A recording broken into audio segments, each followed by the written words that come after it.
Born and raised in Wagga Wagga, New South Wales, he travelled the world and lived in Lima. With his partner Gina, they're raising two sons, Raphael and Leonardo. He rocks it out to Zaggy Rudd and the Chili Peppers. He plays guitar and he loves to surf, and he barracks for Carlton, the mighty Blue Baggers. Please make welcome Rory Mcleod.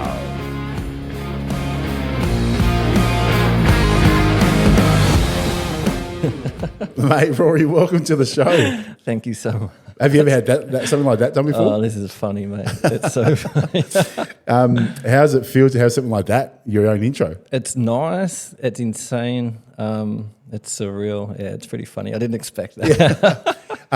You may or may not know, that's what I do for a living. I do big intros for sporting environments. So at the rugby, I intro some of the big names, and that's the stuff that I love, and it gives me goosebumps, pumping people up. And, I love doing this part of it because when guests come on, many of them have gone, I've never had a pump-up intro like that, and I really try and rev it as much as we can.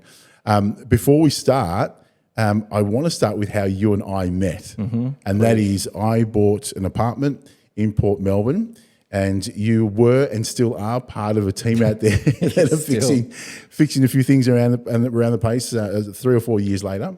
Yeah. But we would walk past each other, have a smile because you're always smiling. We'd have a bit of a chat and the small chats. And then one day you came into our apartment because you had to clean some concrete off the window. Yep. And what would have been, I guess, maybe a 15, 20-minute job turned into an hour and a half, 2 hours of just conversation that we had. And I was like, man, this guy here. Don't tell the builder that. No. Well, don't worry. The builders won't hear this. They won't hear this part. We'll edit that part for them. From that moment, I was like, man, this dude, what a story. Really? Oh, 100%. 100%. For so many different reasons. I just want you to share with everybody, we're going to start from now and work backwards. Yep. So tell people about your life now. Wow, that's a good question. So a snapshot without getting too deep. Yeah. Without getting emotional. I have a company. I actually work for myself, and I'm doing a lot of work for a certain builder at the moment, and I love it. Yeah. Very lucky. 20 years in the facade industry has sort of led me to this, as you started to say, sort of fixing issues in the building that you purchased in. And it's just an amazing experience, and I feel blessed to have that. My family, Gina, the boys, Rafa, Leonardo, you're a dad. So what can you say about that? There's no words to describe how lucky you feel, how happy it makes you, it gives you your purpose. And that's what my life is. It's you do the rounds of work, you do the 8 hours, you come home, you look forward to seeing your kids, and you cook dinner. You try to be a good dad, you try to be a good partner, and you go to bed, and then Groundhog Day, But even you just saying it that way, mate, that even inspires me. As simple as it is to you, you try and be a good dad, you try and get home to spend time with the kids and your partner, and you repeat that the next day, eat, sleep, repeat, that type of thing. Just the way that you explain it to me makes it so simplified, but also meaningful as well. Some people don't rush to get home to see the kids. No, they don't. They go to the pub. 100%. Yeah. And some of them don't look forward to those elements of it. So as we started to talk, and now I've known you for 3 or 4 years, and we've had the lift talks, we've had all those conversations where I'm like, I've got to get you on this show. I've got to do this thing. And you're actually one of my inspirations to pull the trigger on this, or to pull my finger out and go, this needs to be done, because I would say to myself every time after we spoke, I promised Rory I'd get him on a show. I promised Rory I'd tell his story, and I'm like, I can't let him down. I can't let him down. So that really pushed me to go, hey, it's time to tell your story and many other stories as well. Yeah. We were in the lift. You asked me what I was doing one day, and I started talking about talking to students about aggression and elements of that. And just like that, you and Luke opened up, and it just gave me a goosebump moment. Yeah, that was a moment, wasn't it? Huge. Yeah. Let me just frame it. I came back from work. I had just spoken to some teenagers who were going through some tough things. And you guys like, how was your day? And I just went, blah. Yeah, you released. Totally. Yeah. And then you guys were like, oh, yeah, so this is what I've gone through. And Luke was like, this is what I'm going through too. Or I have been through too. And I was like, whoa. Because you opened up, it allowed us to open up at that time. We all need to open up and release. And you've got that persona, and you opened up right there. And that's an invitation. Yeah. for the listener. Okay, I can open up when he's finished. Yeah. Yeah.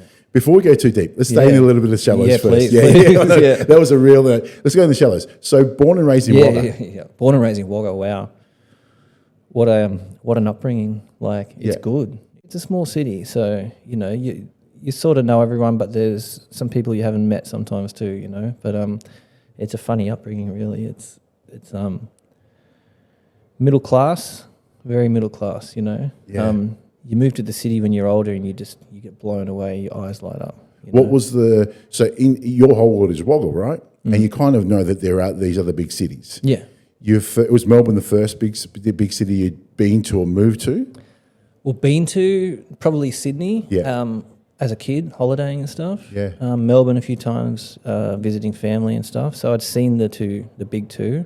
But when I left home for real, that was Adelaide, actually. Yeah. How old were you then? I would have been 21, 22 when I left for Adelaide. So that was my initial flying the coop. Yeah, yeah. Yeah, I've got to find my own way, and life circumstances took me to Adelaide, and it was amazing.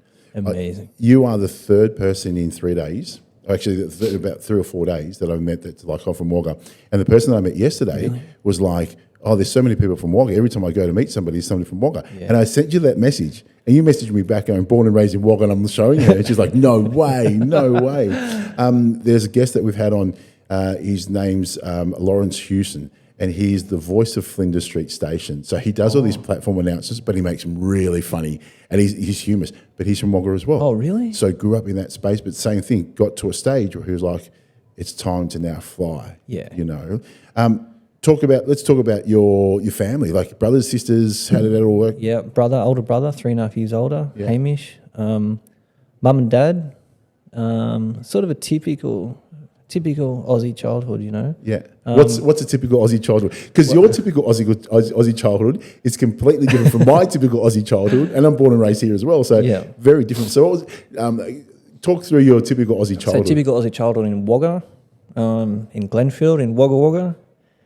It's, how do you explain it? Because you're a kid. We were so lucky because we lived on the outskirts of Wagga. Yeah. So we had literally the bush behind us. It wasn't developed yet. So we did have a motorbike to share, and our friends across the road had motorbikes and all that sort of stuff. So on the weekends, we get the bikes out, go for a little burn, shovels, digging holes, like stupid little 9-year-old kids do with just nothing to do. You go and dig holes, play army men sort of stuff, in the bush. Get a bit older and you actually set fox traps and stuff, but then you come home in an hour because you just motorbike ride home. Yeah. But then, you got your friends that might live a bit closer to town, then you go into town and go to the arcade and stuff like that. So pretty lucky. Yeah. Really. Yeah. And you think about, obviously where you live now, you live in St Kilda, I live in Port Melbourne. There's no bush. No. There's no space to ride a motorbike. It's so, I do miss it. Like, I love where I live, but man, I think as you get older, you sort of look for your roots again at some point. And now I'm thinking, like, we go for bushwalks sometimes. We went camping on the weekend with the family, and it's just like, mate, I need more nature. You're taking your kids camping. They see it as a new experience or newish experience, but it's not for you.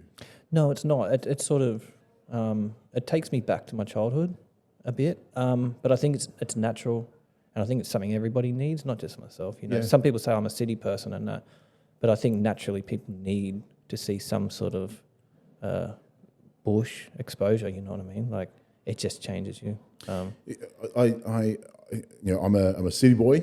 I'm not happy to say, but I claim myself as a city boy, and I say that because if I'm out in the bush, I'm like, I've got a Splinter, I've got a Blister, I've got all that sort of Really? stuff. Come on. Definitely. But where'd you grow up exactly? In the suburbs of Victoria, Melbourne, in Melbourne, Kew, wow. Kew, Baldwin, Canterbury. Like, tough streets of Kew, not so tough back then. Not so tough back then, but. You are right. You go away from the city and you're in nature, and there's, especially for somebody from the city, it's an entire beast that sometimes we're a little bit uncomfortable with. Yeah, right. But once you stop and realise that this is not man-made structure, this is doing this all the time, Sometimes I find the comfort coming back to the city and seeing the big concrete buildings going, I know that, I understand what that is. Yeah, you're used to that. Yeah, but there's not this energy of flow that sort of goes through, as you're doing in the bush. Yeah, it does. The bush, the energy does flow through there, and it gets ingrained into your body. And like what we have plants inside in our houses, and everywhere you look, there's gardens and stuff like that. That's just little snippets of nature that. And what do you still in your boys? So you go for a bushwalk with the boys. What are you doing? I try to be mindful, Yeah. and I try to teach them mindfulness. Yeah. So we stop and we look at the bark and we rip some bark off, and then we'll look at the colours. We'll touch it. Literally smell leaves and flowers. Yeah. We'll basically, stop to smell the roses. We'll actually do it. Look for ants and stuff like that. If we hear birds, we'll stop, look up, try to see them. I try to explain it. I'm no Steve Irwin, but I'm like, that's a kookaburra. We all know what that sounds like and stuff like that. And it's just, for them to grow up in St Kilda, streets, concrete, school, that's it. Yeah. But to get out and do something in nature is so important. And they love it. Why is it so important to you? It's so important to me for my boys, so they know that that's available to them. So. Like, as you might know, we're moving back to South America in 6 months, so that's concrete jungle. Yeah. Like, Melbourne's got parks and it's, within 40 minutes you're in Mount Dandenong and stuff, but in Lima, there's a lot of concrete there, But so I really want them to understand that whether it's the ocean, maybe the Andes, because it's not too far from the Andes, Australian bush, wherever you go, it's important to know that that's somewhere where you can get to. Yeah. You're not stuck where you are. You're allowed to go venture out, and not everything's a city. Yeah. Because there's a lot of people like Gina, my partner included, who she's been everywhere. She's been all over the world, but a lot of people don't realise that you can be nowhere, which is the desert or the bush, and you can find something there. You know what I mean? Man, you really can. That's like goosebumps. I'm getting goosebumps. Yeah. You can be nowhere, but find something there. Of course, you really can. Yeah. I mean, I spent time in a few days in the Mojave Desert in America. I drove I drove a van across America by myself about 10 years ago, and I was in the Mojave Desert, and I didn't know exactly. I'd never heard of that before, and I just found myself there because I was headed east to west. I was headed to California, and I was sitting on top of this, it was like sort of this high hill on a highway in the Mojave Desert, and I was sitting there eating this sandwich, and I had the back door slid open, just looking out. I could see a long way away. It was so hot and so dry, and there was nothing there. It was just sand and a few bushes and stuff in the distance, and I was just dumbfounded. Just that experience, I was by myself. Yeah. I didn't feel lonely, and just felt this is amazing, absolutely amazing feelings that you can't get when the hustle bustle, the 9 to 5, people are asking you questions, your phone's ringing, and I just couldn't believe it, just being that isolated. Yeah. Yeah, But unbelievable. You say being that isolated, but you felt safe. Oh yeah, you felt safe. Of course, I felt safe. How do you feel safe in the middle of the desert with, you're limited to what your resources are? Yeah, your resources, your petrol and your food. Yeah. And stuff. But it's not that gnarly. You're only a few hours drive from anywhere in America, but it's not like Australia. But intuition, trust. What do you trust in the desert? Like, what's your intuition in the desert? What do you trust in the desert? You trust in the universe, in the process. I'm doing this. It's obviously there's a reason behind it. I don't know why. I feel like a holiday, and this is a holiday I feel like taking, and I'm going to do it no matter what. So, a lot of people have done some pretty crazy stuff, and this is not anywhere. This is not anywhere crazy, but it's just sort of like, I don't know. You just in that moment, and you're enjoying it. So you'd risk it all anyway. You know what I mean? Yeah, it's interesting. You say, this is not crazy stuff. We know there's extreme and extreme, right? Yeah. But there's some people that even what you're saying there, going, I would never. There's no way of course, possible. everyone's different. But back then, I was looking for. I don't know what I was looking for, but I was on the move, and I picked up hitchhikers same. And why would I do that? Yeah.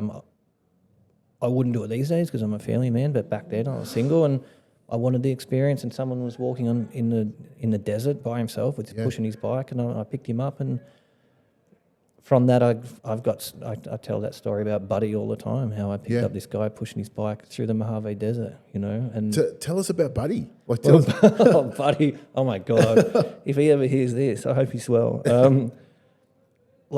It's not a huge desert, but it's crazy to see someone walking on the highway. Yeah. It is so hot. He had like full drill shirt, drill pants, boots. The sun had just leathered his skin. So I'm maybe 30 at this point. He's probably mid-40s or something. I pick him up, give him some water. He needed it. He just had a backpack, a small backpack, and a push bike. And I felt comfortable with him, but he was a bit strange, I guess. But I'm like, what are you doing out here? And he goes, I'm going to Reno, which is, I can't geographically, I'm not too sure, but I think it's up northern California sort of area. So where we were there, he had a long way to go, driving time to get there, and he came from Phoenix in Arizona, which he'd already done a trek, and he's like, I've hitchhiked and I got a bus, and so he just said, I've got no money, ran out of money for buses, and I've got a job promised to me in Reno. I was with my mum in Phoenix. There's nothing there for me. There was no work, and he was trying to get to this opportunity to work in Reno. And it was just, for a man of that age to have nothing and to be putting his life on the line to get through the desert, to get himself to a city where he can work, like it was really opened my eyes up. That would have been like, you're having this experience in the desert, and you're watching this, you drive past and you see this guy walking, you get him on board, and then you hear his story. Oh, yeah. What did that do for you? It opens you up to the world. Like those moments always do, from when you're a teenager or when you're 18, you go to a pub and you hear a cool story, or someone's got a story to tell. That starts opening you up to the world of how big it is. And yes, we are important, but other people are important too, and things like Buddy's story, it sort of, in a way, it breaks your heart. In a way, it makes you feel grateful for what you've got. It makes you want to work harder to make sure you don't be there where he was. A lot of things. It touches you a lot of places, those sort of stories. Why the travel? What was it? What's taking you from Wagga to go, you know what? I want to go to these places all around the world. It's funny because I'll be honest, and it was mental health back then. It was because I was pretty fine, a lot of my life, and when I hit about 30, I just hit this wall. So that's about 11 years ago now, I guess. I sort of hit this wall and I felt a bit lost. So travel, it's sort of a way to... You're sort of looking for something. You don't know. With mental health, you don't know what you're looking for. Yeah. And maybe travel was going to provide that to me. You know what I mean? But wow. What was the element? So what were you doing at 29, 30 before you were like, no, I've just got to get a ticket and get out of here? I was living and just day by day and loving it. Just doing construction, good friends, party life, Aussie life, surfing, just literally living day to day. But what was the moment that you were like, hey, you know what? There's a bit more to life in this, or there's a bit, I need to do something. What were the defining points to go, I'm going to go travel? Oh, it was a process of not feeling well, really. It was a long process of like not feeling like I'd accomplished anything much. Sort of just cruising through life in your late teens, 20s, and then hitting 30 or 31 and just going, I was living in Cronulla at the time for 8-9 years, loved it. Yeah. Surfing, friends. But I think that just got tired, basically. And were you measuring against people your age? Was it something that you were doing of going... Probably... And watching other people get on with their life? Probably was. That's inspiration. That's the influence that, by Facebook and whatever, which we shouldn't pay attention to. But you do. There definitely would have been that. Yeah, it probably played a big part, actually, that if you want to be honest. But I'm so glad I got to... everything's a journey and everything's there for a reason. And travel is such a blessing that, hey, I live and work in a Western country. I can afford a plane ticket. Totally. So the people that you meet on these journeys that we go on overseas, they cannot travel. Yeah, they can't travel. They don't even think about it. Yeah. So, wow, how lucky are we? And you talk about that. You go to places where they live paycheck to paycheck forever. That's Yeah. what they do. So Oh, yeah. it's not saving to go and travel or to do this. It's just to survive. Yeah, exactly. So you do the journey of travel over what sort of period of time you're talking about, and then you talk about that for the mental health. What happens when you come back? Yeah, well, for me, everybody's going to be different. You know, a good holiday can clear anyone up, Yeah, and that's it. yeah. That might be it, but everyone's different. So for me, it didn't do a thing. Wow. Except taught me a lot of lessons. So it didn't do a thing. Didn't do a thing to improve my mental health. Yeah, Did it improve my life in overall? Yes, yeah. massively. The memories, the stories, the lessons. You know. But your journey that you're going through at the time, so it's sort of taking it's adding this additional stuff, but it's not dealing with the core. You come back and the core is still sort of the same. Not at all. No. Only like work and therapy, working on yourself in therapy can do Yeah. things like that. But yeah, like I said, if anybody is struggling, travel might be enough for you. Yeah. It really might be, you Yeah. know, and highly recommend it. Yeah. Yeah. So you talk through, the opportunity to travel, to trying to work on your mental health, but then you come back and you start talking about therapy. At what stage did therapy become the anchor for you versus traveling? Well, not that long ago, to be honest. Like, Yeah, wow. Yeah, just after COVID, basically. Like, I actually started seeing a therapist at the tail end of COVID, at like Yep. our Melbourne lockdowns. You know, it was a Yeah. hard time for everyone. But I wish I had done it a lot earlier, because like about that point, you know, in my early 30s, when I did hit a wall, so started traveling to try to find my way. You sort of think that time can heal. And a lot of the time it can't. Like sometimes you're just too broken for time to do anything, you know. And I mean, you were talking 8 years of an ordeal for me and a lot of learning. So, and now I'm like, wow, I wish I did therapy sooner. What was the moment that you knew that you needed therapy, or that you knew that therapy was an option? It was, I just felt I need help. Yeah. You know, quite simple. Was it because you had tried all these different things and weren't getting a result? Yeah, you sort of come to a point where you just say, hey, like I need help. Yeah. I guess I'll try therapy. So your options before were travel. Yep. What were your other options to try and, I guess, not feel so low? Yeah, well, so thank God we got the internet, because it does Yeah. benefit that way. Reading up on the internet on how to feel better. So after travel didn't work, exercise Yeah. is a key thing. Trying to keep some sort of exercise regime, healthy eating. I was always a pretty good eater anyway. Yeah. But all the things that we do know, getting some sunshine, hobbies, Yeah. talking to people, being honest and open about problems and feelings and stuff like that. Yeah. But I got to a point where it's like, okay, I need more to help. This is not working. Yeah. And you go into therapy and, sometimes people fear that you go back and you start to open up things. And there's a moment sometimes, and for me it was, it took me a few years before I allowed that to be open. And then once it was open, there was a new phase of therapy. And same as you, I wish that box was opened many, many years ago. I wish it was open many, many years ago, because now I can see why I acted the way I acted and why I did the things I did. But that's part of the journey. You can't change the past, Yeah, that's right. What were the layers there that, when it started to open up, what was that like for you? It's still, I'm a baby in the therapy world right now, so I can't really say too much. Like, I've been diagnosed and I have a condition called body dysmorphic disorder, and it's a beast. Yeah. It's absolutely horrible. So I'm very early stages. I'm actually starting a new therapist tomorrow, which I'm excited for. Nice. So he's well trained in it. Nice. A lot of therapists are not trained in it. They're trained in body image problems, and then body dysmorphic disorder is it's a whole new ball game. So you see a therapist. It's I've got a lot of people I talk to in the community who have this condition, and they say the same thing. These therapists are not trained. A lot of them. There's honestly a handful in Australia. Yeah. Maybe 6 or 7 and it's not enough. Yeah.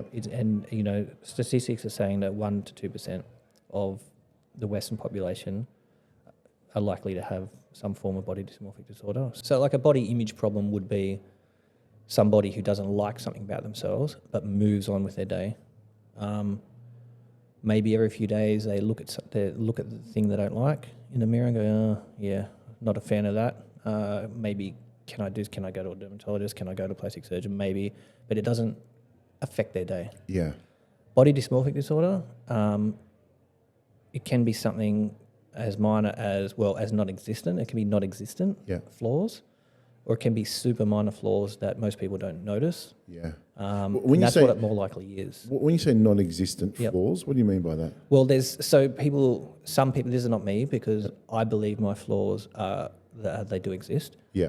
Some people literally make things up. So they see things that are not there. Yeah. Shapes of the way their face is, and like things that are unequal and things like that, and colours and stuff like that. I believe that the things that I am not happy with about myself, my physical flaws, I believe they're there. And I wrongly believe that people notice them often, stare at them, and even so much as talk about them during their time. So I think, I understand this is incorrect, and it's what I have to work through with my therapist, but I go as crazy sometimes that I think old friends from school who haven't seen me in 20 years, sometimes I think that they're talking about my physical flaws that I think are physical flaws. From back then? Yeah, people who haven't seen me in years. Your thought my is... brain says they're probably talking about me. Wow. Yeah. So even they're talking about you back then and still talking about what you were back then now? Well, no, I think I create these scenes. So I think they're talking about how ugly Rory Mcleod is now. Have you seen Rory Mcleod? Have you seen what's wrong with him? Have you seen... Because I've created this monster inside of myself. And that's as crazy as it gets. It's like people that haven't even seen me for many years. Yeah. I think they could be talking about me, or probably will talk about me. And things like, you know, if there's a school reunion or something, like there's no chance. Like, what will happen if that person sees what I see? And there's many things. So like symptoms-wise, you judge other people. So when you're having conversations, you check. So just say, for instance, my problem is my ears. I don't like my ears. So when I have conversations with people, I'll check their ears. Yeah, and would you pass judgment on what they look like? Totally. Yeah, because that's what you fear is coming back. Exactly. Whoa. Yeah, it's heavy. And it's, for some people, it's an hour a day, these thoughts. And for me and a lot of people, it's constant. Wow. So it's wake up until bed. These thoughts don't stop. So you were given this diagnosis. Does it make sense to you? Yes. Yeah, straight away. Totally. Yep. And then do you backtrack and go, oh, that's why? Yeah. Wow. So those years. So when I'm driving in USA and when I'm in Europe and I'm trying to find my way, I'm just thinking maybe I just feel lost, or I feel it's actually this body dysmorphic disorder was setting in. Stems for me through my OCD, because I do suffer from obsessive compulsive disorder as well, but that's since childhood. So they do work together. Most people with BD have OCD as well. Gotcha. So the OCD, when was that diagnosed? When did you know that? Never formally diagnosed, but through therapy, it's and God, I know, man. Totally. Like since I was a kid, when I was about 7, I was family famous. So just in our immediate family and a couple of cousins or whatever, for being able to say words backwards. So you could say basketball. Yeah. I'd split it out backwards straight away and pronounce it perfectly if you read it backwards on paper, So I was doing that for 2 or 3 years as a kid. How old? How old were you? I'd say between 7 and 10 at this time. Yeah. And doing it for a few years, that's what my brain was doing. Maybe I was trying to tune out from conversation and stuff, or maybe it's the chemicals in my brain, but someone would say a word that, computer, basketball, table, window, plant, and I'd say, wonder how to say that backwards. And then I'd picture the letters, work it out. And I did it so often that I remember one day we're in at my grandma's house with the family having lunch, and I decided to out with it. Yeah. Because I thought it might sound cool, and it did. Everyone was like amazed, and they just. I remember my brother saying, Just blurting words. yeah, like door, and I'd be like rude. Yeah. Phone, and I'd be like and or Yeah, whatever. yeah. You know what I mean? I guess I can still do it now Yeah, sometimes. And they'd just be like, "Wow, that's crazy." Not crazy, but that's insane. That's good on totally. you. It was like a talent almost. Well, you that's, know. that's the thing. And then at that stage, you realise your brain's doing something different to everybody else. Yeah, I realise. And like I used to do the crack thing, like step over the cracks of concrete and stuff, Yep. which I think a lot of kids do. Yeah. But mine was quite obsessive, that stuff. And, but then you grow up and you go through life, you don't know anything's different or wrong, or it probably doesn't bother you anyway. But through my 20s and stuff, you sort of life working and having fun and partying and stuff. It's a different age, so I think you're just cruising through and hoping you'll find your way. Yeah. And you are drowning things with like party alcohol, just trying to have a good time so much. And you are having a good time, so I think that really... It's your escape to it's I call them the shields. Yeah. So up goes the shields of party. Let's party. So we don't have to deal with what we don't even know we're questioning about. Yeah. Let's do the sporty, the surfing, the element, the activity. Let's do, all that sort of stuff. Yeah. Where you're doing this external stuff. Exactly. And it stops you from having to look in. Exactly. Yeah. That's what you're doing. And you don't even know to look in yet. No. At that age. Well, in my age, there was no such thing as, well, I'm fine. Yeah. I'm fine. I'm just making sure that I'm doing everything out there. Yeah, that's right. You're throwing yourself off the scent. Like your body and your mind is giving you these clues, and you're saying no, not yet. You're not listening. So growing up with the OCD, at were there any stages that you found were difficult with the OCD? Not really. No, it was very manageable. Yeah. Never thought of therapy. Loved life. So why would I? Always did other people see something different? No one knew anything, and I never even out with it. Like I don't even know if I told anyone, to be honest. Yeah. Because I didn't have to. Yeah. If body dysmorphic disorder didn't have a title. Yeah. If it didn't happen for me, I may not have even mentioned mental health in my life. Like I probably just would have lived with OCD fine. Yeah. Maybe. I don't know. Maybe it got worse as I got older. I don't know. But I think there's a lot of factors chemically and stuff in the brain. What do you think your life would look like not having the diagnosis or not going through that mental health, going to find that external help? What do you think your life would have looked like without that? Like if I didn't... If you decided, you know what, I'm just going to try and keep working on whatever it is myself. Oh, without getting external help? Not seeking help. No, it wouldn't work. No, it would not work. Like, even with therapy, it's hard. Yeah. So no, for me, no, it wouldn't have gone anywhere. Yeah, it definitely wouldn't have gone anywhere. I mean, obviously you face some challenges. Life is always full of challenges, and Kylie, my wife, always says, anybody's level 10 of pain, hurt, stress, whatever it is their level 10. Yeah. So something will freak you out at level 10, or something that freaks me out at level 10 that doesn't freak you out at level 10, that's still my level 10. Yeah, I like that. And I live and breathe that now, understanding that, because me being a nurturer would be like, come on, mate, let's just do this. Nah, it's not 10, that's a 3. Yeah. But to you, if it's a 10, it's a 10. That's right. Yeah, I like that. Yeah. What are some of the hard things you've had to work throughout your life? For me, the hardest things is mental health, just getting through that, and at the moment, like recently, it's been quite hard for me because my mind is so active in the wrong way with this overthinking and stuff that's happening.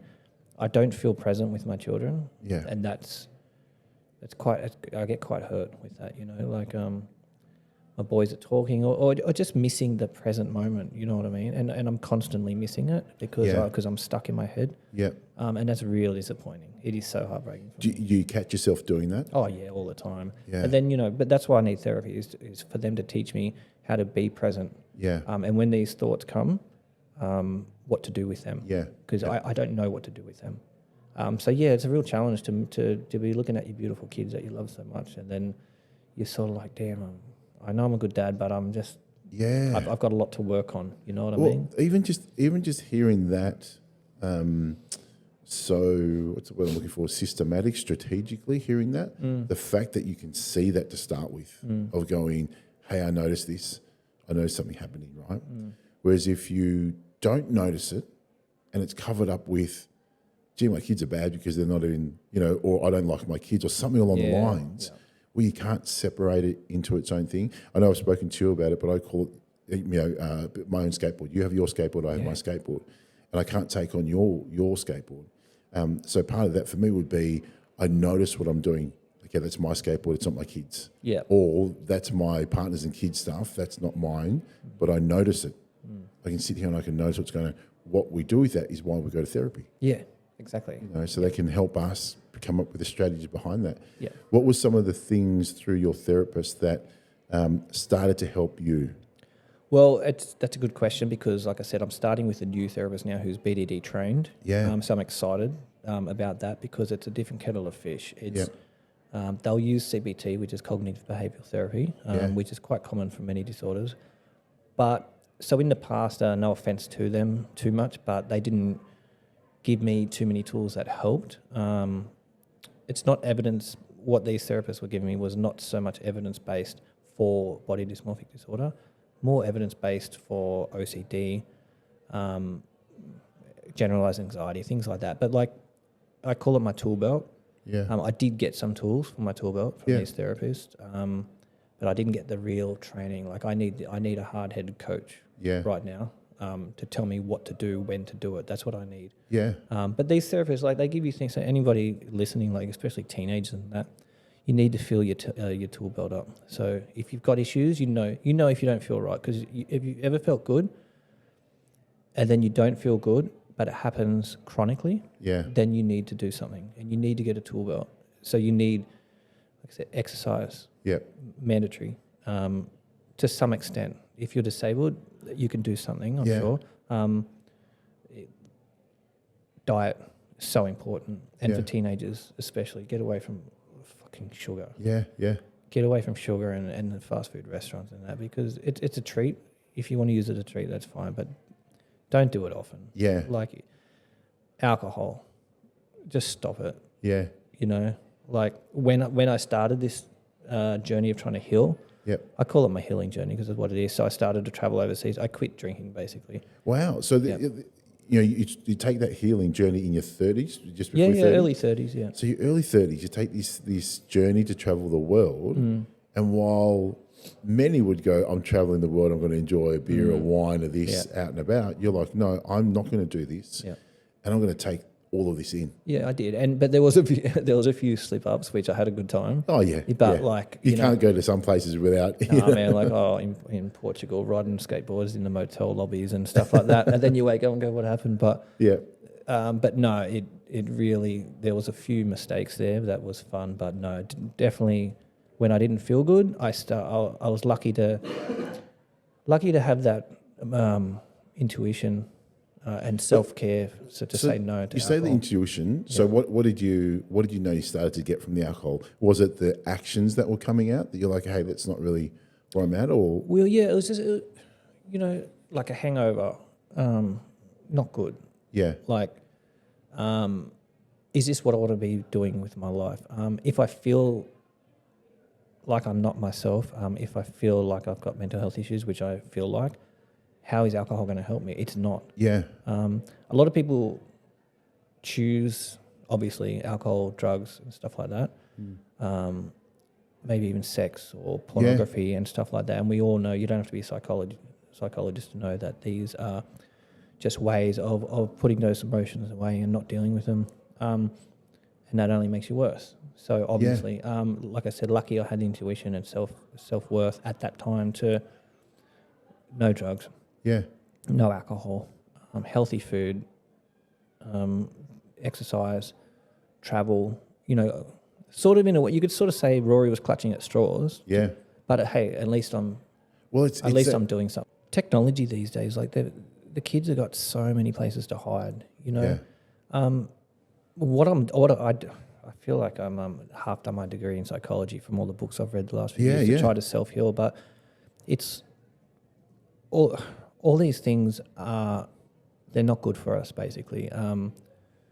physical health, obviously reasons, you're not moving or you're not outside, but mentally it's really, your neuroplasticity, right? So your brain can change physically and chemically with thought or actions. It's not pseudoscience, it's real. Kids that are hiding behind their laptops, they're not dealing with their issues. So if they had some childhood emotional neglect, so maybe their parents are cool, loving parents, good school, good food, plenty of money and hobbies and stuff, but parents didn't listen to them. Yeah. That is a big issue at the moment. People are finding out, scientists are finding out when they're doing the research psychologically, because you don't learn how to use your emotions properly. Yeah. So as an adult, that causes a lot of problems. Kids are hiding behind the screens. They're hiding inside. They're not communicating outside, learning how to communicate with others as much as people in the 70s, 80s, 90s, what we did, Well, you had to do this. That's right, you had to. There was no other form of communicating. But this is how you get it out. Yeah. And you do have to get these locked emotions out. I do know that.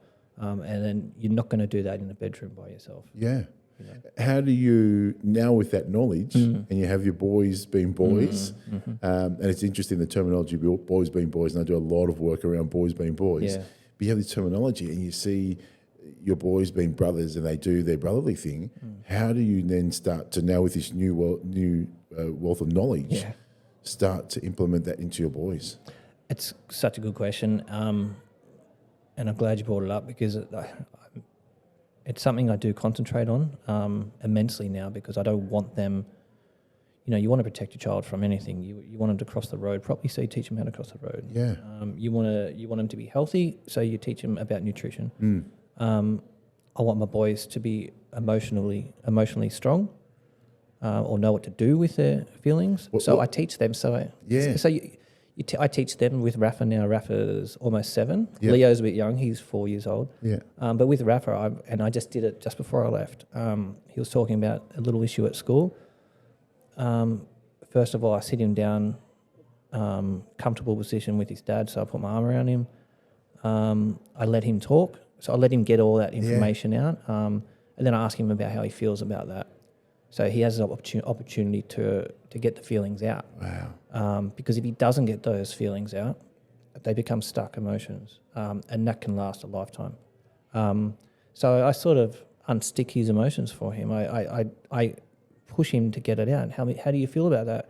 Why? Why do you feel? And do you feel sad? And really get to we've got like an emotions chart in the bedroom. Yeah. It's recommended by the schools these days because and so it's amazing. And I'm like, so, and did you feel sad or lonely or, and for other examples, I'm like, so do you feel happy or upset about that? And I just give him the choice to think about what an emotion is, because as our age, we didn't know anything about that. And then we have these locked emotions, and it's proven that it's not healthy. You give me, once again, goosebumps. I'm getting lots of goosebumps because my journey was at age 5. So when through my therapy, the feelings that I had came from age 5 when I was bullied at school. Primary school, bullied by grade 6s, spat on, all the rest of it, being called black and and picked on. And I was grade prep. So 5 years old by 12-year-old grade 6s. And then in grade 1, I'm pushed over by a parent, told to stay away from my child, you black, insert swear word. Then she kicks me on the ground as I'm lying on the ground in tears. And I look up and I see her, and I look behind her, and she's like full face of anger. And I look behind her and I see all these other parents, and not one of them is doing anything. God. So I go home with this level of fear, concern, frustration, anger. And I get home and I try to communicate at home that I'm angry, and go back to the 70s. And it's like, what are you angry about? And I get in trouble for trying to say that I'm upset, I'm confused, I'm frustrated. And so hearing you say that gives me goosebumps going, wow, I could never say. And once again, my parents, absolutely loving parents. Of course. They only knew what they knew, right? It's not about love. 100%. And for me, it took me 2 years with my therapist of me saying to my therapist, my dad wasn't a bad person. Do you understand? Yeah. And my therapist going, your dad was loving. He knew it. He cared about you. He just wasn't given the tools. Yep. So to hear you say, before I did this, and go through I sat him down, comfortable, safe position, and I let him speak. Yeah. Two things that you mentioned there, comfortable, safe position. My therapist said, I want you to go back in a time when your dad gave you a hug. And that was a moment for me. Because I was like, I can't remember. But I knew my dad loved me. Of course. But I can't remember. Yeah. So you saying, I sat him down and I put him in a comfortable position and then I just let him speak. Yeah. Yeah. And I would only know that because of the journey that I've been on. Yeah. You know, like how else would I know that? Like, if I didn't have any mental health issues, maybe I'd be at the pub every Wednesday, Thursday night. Yeah. And then going home to hug my kids. But still, I don't know. But this is where my life is, and but it's a blessing to them. I think that I'm sort of trained in this. 100%. You know. But you look at young boys, like your boys are young. Us as adults still need exactly the same thing. We do. To sit in a safe space as adult men. Yep. To go, hey, you're in a safe space. I'm going to show you acknowledgement by a hug, acknowledgement by a head, or like a nod of the head, Yep. or by accepting what you're saying and truly listening to you without. And this is the thing I find that we do as males, without turning it into something funny, Yeah. without being sarcastic about exactly. it, by just going, oh, and I call it sitting in the shit. So you talk to me about something, I'm like, fuck, that is shit. Yeah. Yeah. Without judgment, Yeah. just go, fuck, that's shit. Yeah. The 8-year-old, the 4-year-old, or the 6-year-old, the 4-year-old is the same as the 46-year-old. Of course. You know, Yeah. so what you're teaching your boys is what we need to be teaching men all over. Exactly. Of any age, and yeah, it was just a different time back then, as you said. You talk about it, you're teaching your boys to be emotionally strong. It's such a contradiction in words for us and our generation to understand what emotionally strong is. Yeah. Because the word emotion Yeah. to 40-odds is, mate, you're weak. Yeah. Yeah. So you're taking this word and going emotionally, you're teaching them how to be emotionally strong. Yeah, but you know, everyone knows that. Like the man that can't talk about how he feels he's got some certain issues he has to work out, because you know it's if you can't listen to people, or if you do have issues and you can't get them out, you really need to think about what you're doing. It's like feeding yourself salad instead of McDonald's. It's like, come on, man, you've got to get that out. Yeah. You've got to talk about it. There's not many ways to feel better. Yeah. So the proven ways are to talk, therapy, to get it out, basically. Yeah, and I sit here thinking about come on, you got to make yourself feel better, and they're like, I will. I'll have 4 pints of beer, Well, that's the problem. and I'll go eat, and I'll go do this, and some of them are healthier, but still addictions. I'll go and run 300 kilometers. I'll go and I'll go to the gym every day to escape. Yeah, exactly. The element of it. Yeah, well, the gym's an addiction too. Yeah. You know, if you're going too much. You know. So you talk about your tool belt, and I love the tool belt analogy. Yeah. One of your tool belts is exercise. Yeah. You know, you have this Wednesday walkies. Talk about that. What's your theory? We've spoken about it a couple of times. I know they do it, and it's great. What is it? Wednesday walkies. We're just a group of people, and we walk every Wednesday, 6:00. We meet at the same place in Port Melbourne, and we walk the same route it takes about 45 minutes, just along the beach and back. It started, so me and my buddy Steve, who you know, just talking. Mental health came up a few times, and we sort of just said, it's time to do something, you know. We're both a similar age, and we've sort of got some similar aspects of our stories. You know, like we got a bit deep one day, and we're like, there's some similar things here happening, and let's do something to help the next person, basically. So we all need help, so we needed help. Yeah.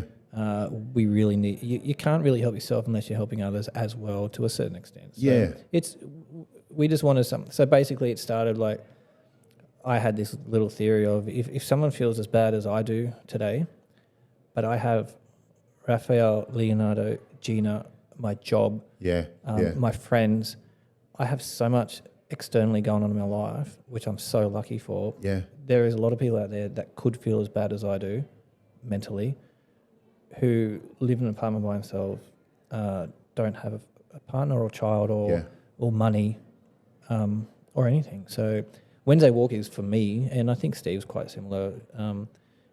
It was there to give that. If there's anyone out there that feels that way, we're there. Well, that's that thing of that one commonality. you know, of going, no matter where you come from, this is my sporting analogy and have been involved in teams, is the one common denominator is when you turn up here, we're all together. Yeah. And then Yep. after that, you go back and you pick up the way of the world outside of this. But for this one moment in time from 6 o'clock, we're all here and this is what we're doing. You know, you spoke about you wanted to be such a thing that all over the world, that it'd be 6 o'clock Wednesday or whatever time you want it to be, Of course. that it was like just meet and gather and know that other people are walking together at this particular time.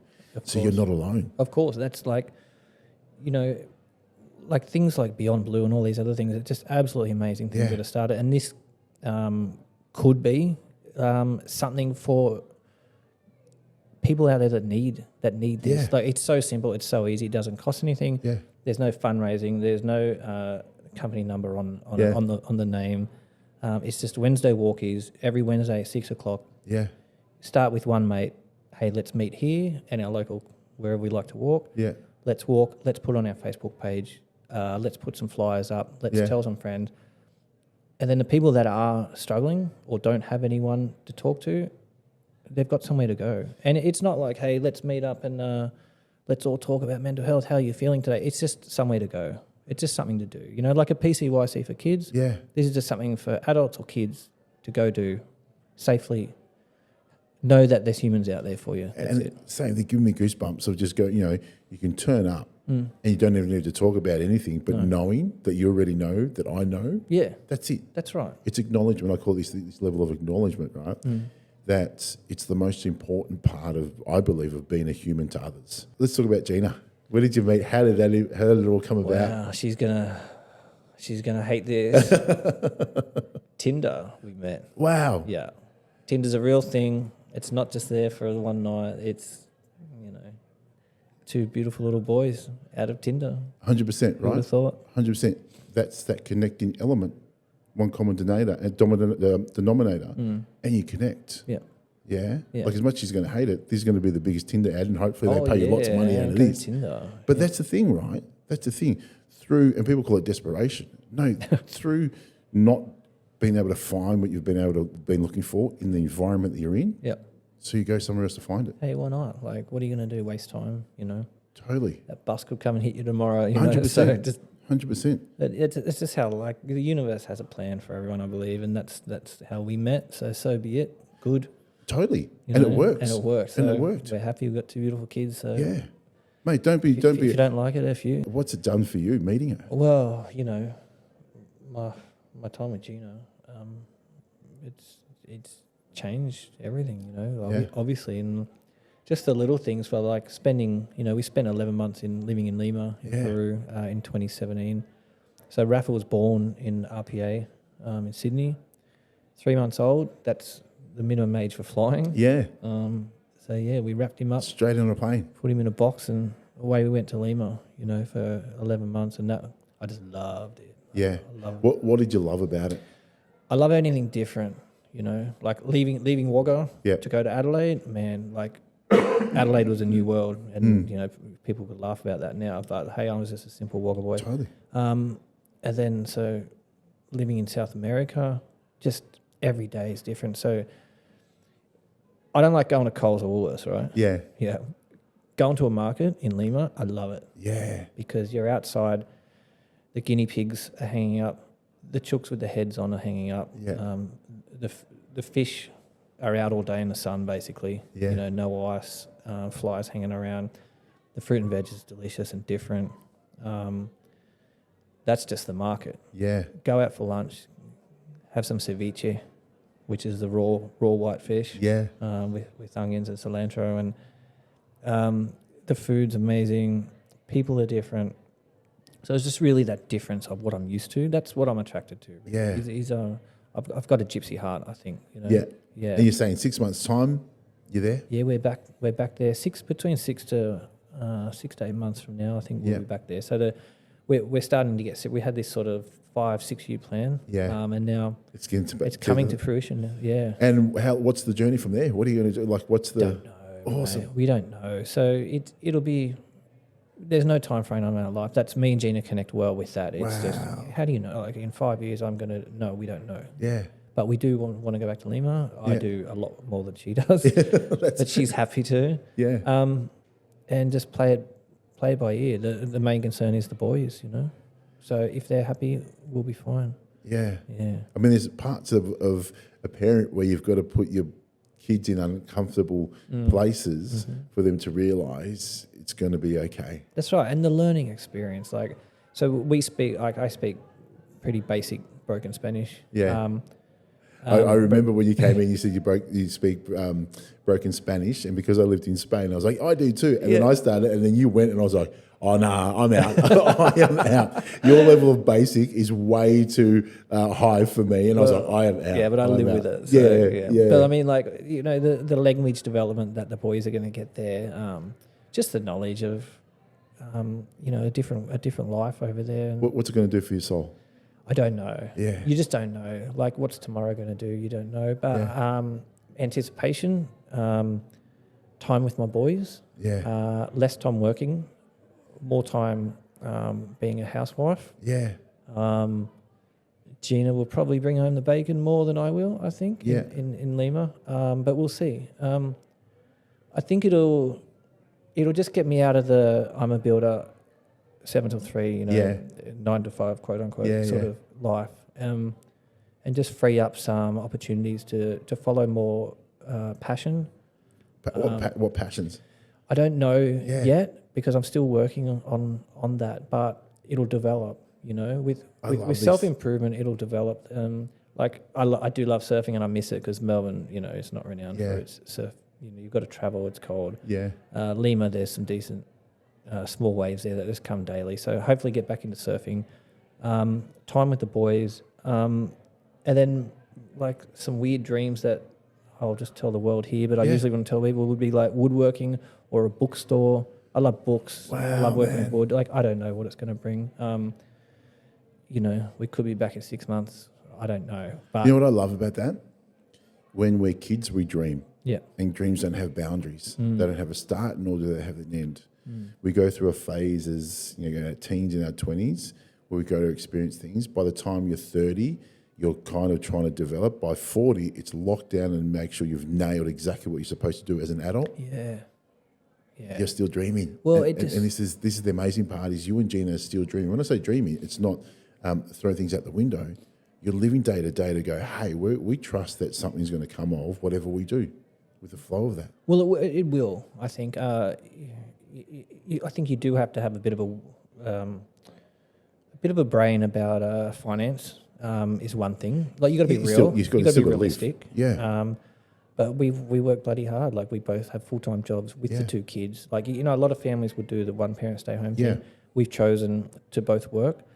Put Paul Leonardo in daycare since he was very young, which we don't want to do. But for this plan, that was was going to be our journey. We sort of had to get the money in to save up and invest there and be able to make this opportunity happen. So everything comes with hard work. It's not. It's from hard work. It's from discipline. It's from saving. You've got to lose things to win things. Totally. You do. So and that's so. This just didn't. We didn't win the lottery. No rich uncle left us in it. You know what I mean? It doesn't come easily. Yeah. But hey, I don't. This is what we want to do. And I love that because, you know, you look at my father's dream for me, my parents' dream for me is as soon as you get money, you buy a house because that's the Australian way, right? And then from that, you save and save and save and you build enough money to build it so that your kids are secured.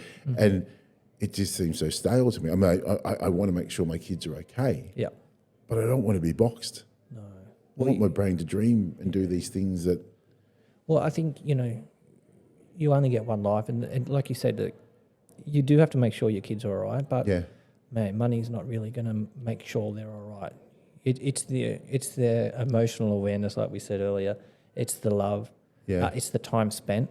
Like, it sounds corny as shit, but I don't care what you say.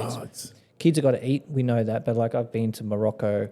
Yeah. I've been to Lima. I've been to Colombia. I've been to Vietnam, North Vietnam. People get by. Yeah. With food. And how many of those kids are unhappy that none, you see? Just none. Yeah. Like in Morocco, I remember I I don't go to hairdressers. Yeah. I haven't been for 20 years to a hairdresser. In Morocco, saw this hairdressing place. I thought, you know what, I'm in Morocco, I'll go get a haircut. I don't know why. I had Yeah. time, just something different. I walk in the shop, expect to see some old guy with a moustache and a cigarette. There's this kid there. He looked about 10. Wow. He wouldn't have been much older. He spoke Arabic, I didn't. Yeah. Got my hair cut. He did the cutthroat razor. He got the can of aerosol, mate. lit it up and heated the razor. How did you feel with a 10-year-old doing... I felt a bit scared, to be honest. I'm in Morocco. He's got a cutthroat razor out. He's heating it up. But Yeah. he loved it. He was in his element, and then so was I. And I took some photos with him, and he gets by. He's left school and he's working. He couldn't have been much older than 10 if he was. Yeah. You get by. So people, us moving to Peru, a lot of Western friends say, hey, the schooling, or hey, the healthcare, or hey. Yeah. But it's like, man, we'll get by. My kids could be better off in Australia.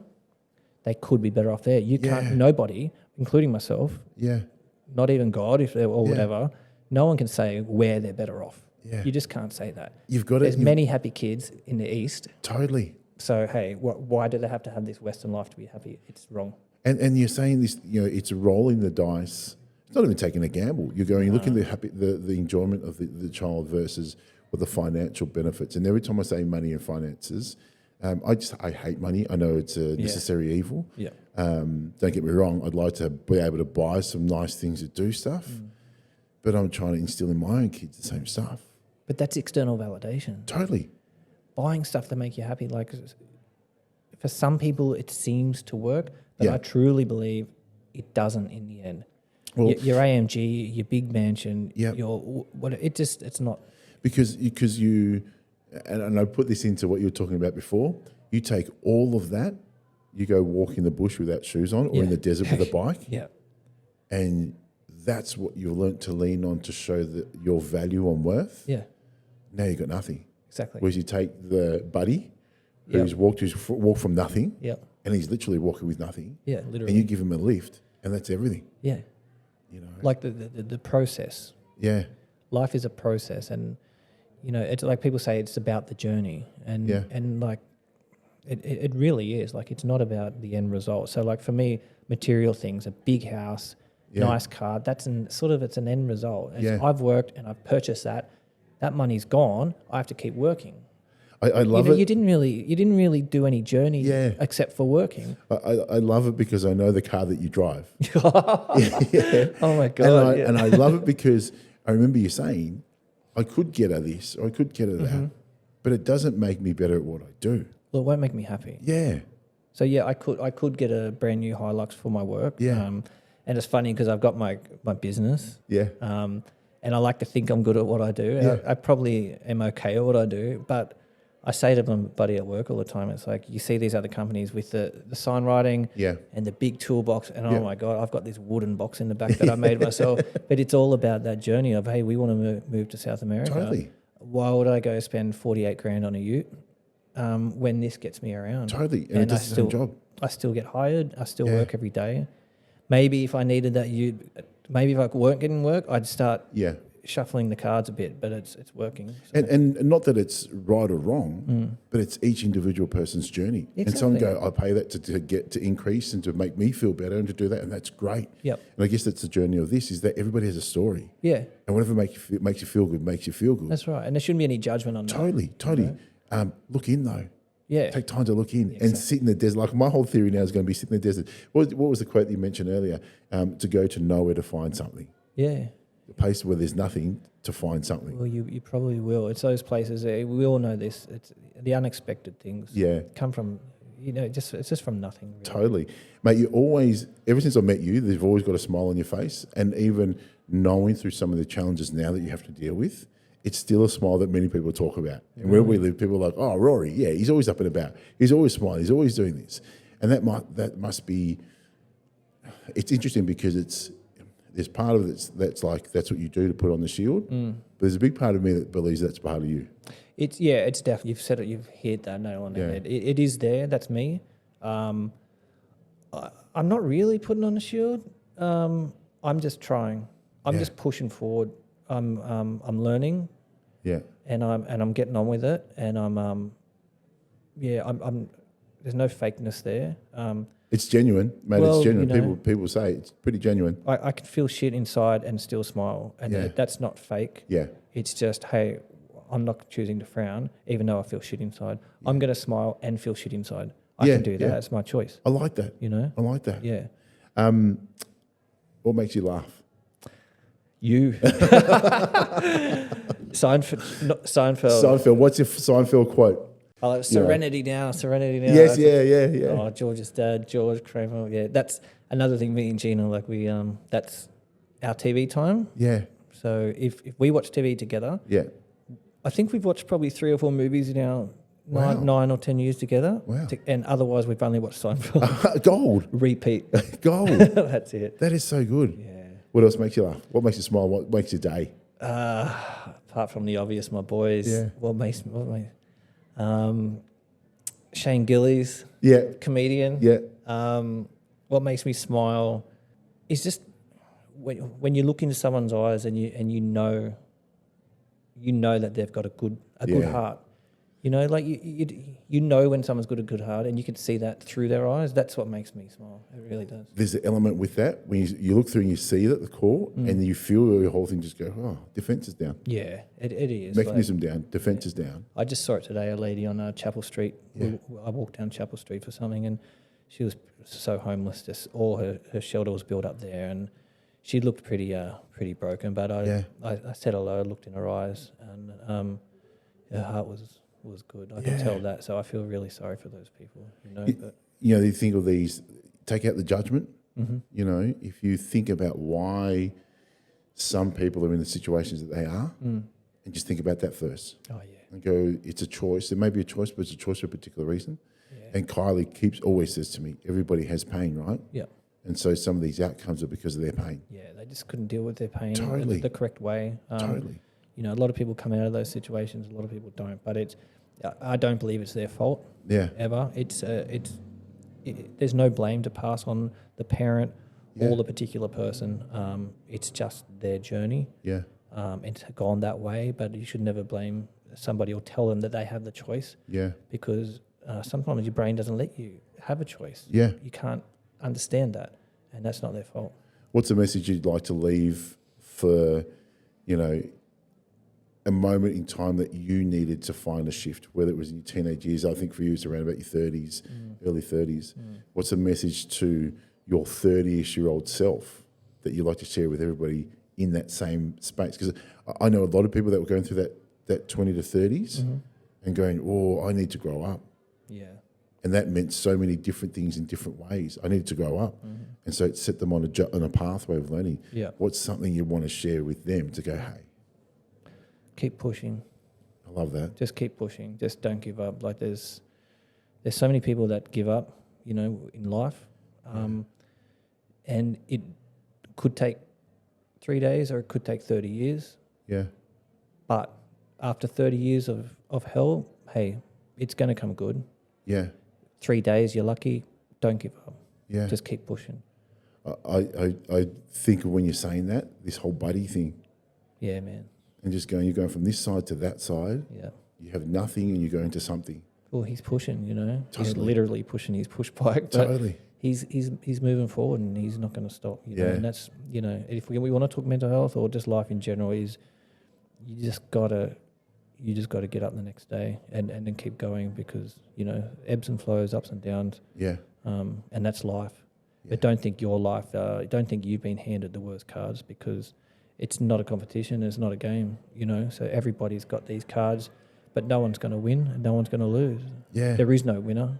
There's never a loser. Yeah. It just is what it is. It's a deck of cards and it's your choice. That's it. Simple. Anything else you'd like to share? Nah. Yeah, cool.